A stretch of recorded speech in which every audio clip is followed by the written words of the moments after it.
Welcome back. Our next group of characters are featured in some of the most well-known and most important cartoons in the Silly Symphony series. They are just some of the handful of characters from the cartoons that have later on made a prominent name for themselves in Disney's history. These are the Three Little Pigs. I'm pretty sure that everyone watching this knows very well of the story of the Three Little Pigs. I mean, it's a godforsaken children's classic. You got three pigs who made three houses out of three different materials, and then there's a wolf that would huff and puff and blow their house down. And I'll blow your house in! Whatever, except for one made of bricks. In the end, the pigs managed to outsmart the wolf by essentially burning his butt.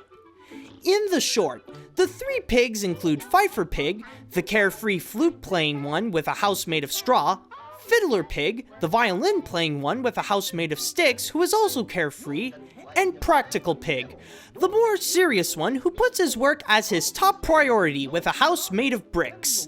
The 1933 cartoon was considered a giant hit, and even to this day, it's actually considered one of the most successful cartoons of all times, both financially and critically. As master animator Richard Williams said it best on his book, The Animator's Survival Kit, this had a major impact because of its fully developed personality animation, clearly defined and believable separate personalities acting so convincingly that the audience could identify with and root for them. Even the song in the short, Who's Afraid of the Big Bad Wolf, ended up being Disney's first best-selling single, and even considered as an unofficial anthem of the Great Depression. It won an Oscar for Best Animated Short, got ranked up to number 11 on animation historian Jerry Beck's book, The 50 Greatest Cartoons, as selected by 1,000 animation professionals. And in 2007, the Library of Congress selected Three Little Pigs to be in preservation in the United States National Film Registry. After the short, it got so popular that Disney decided to make more cartoons featuring the pigs and the wolf in different fairy tale stories. Like the second one, released in 1934 called The Big Bad Wolf, retells the story of Little Red Riding Hood, and the third one in 1936 called The Three Little Wolves retells the story of the boy who cried wolf. What's interesting about that one is that it introduces the wolf's three sons. In 1939, Disney released the last official cartoon therein, called The Practical Pig, during the end of the Silly Symphony series. In the short, it's very similar to the Three Little Wolves, where Fiddler and Fifer Pig were caught by the Big Bad Wolf and his three sons because they didn't listen to Practical Pig. So it's up to Practical and his new machine to stop the wolves and save his brothers.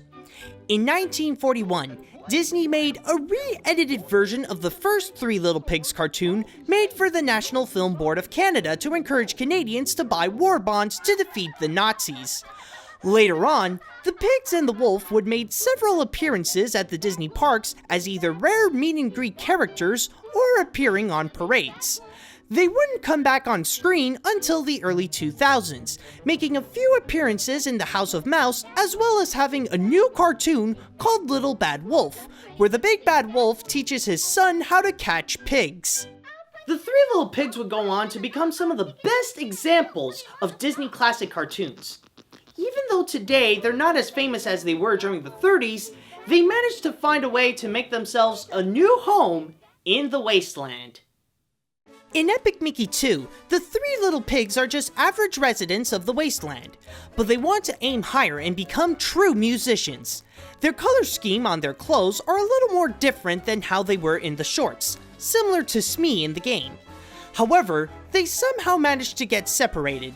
Fifer Pig found himself in the cinema of Mean Street, Fiddler Pig is inside a secret door near the exit of Fort Wasteland, and Practical Pig is in Mickey's house in Oztown. Once you find them, they'll go back to their home in a treehouse in Ventureland and offer you a special mission. Of course, there's an easy way and a hard way.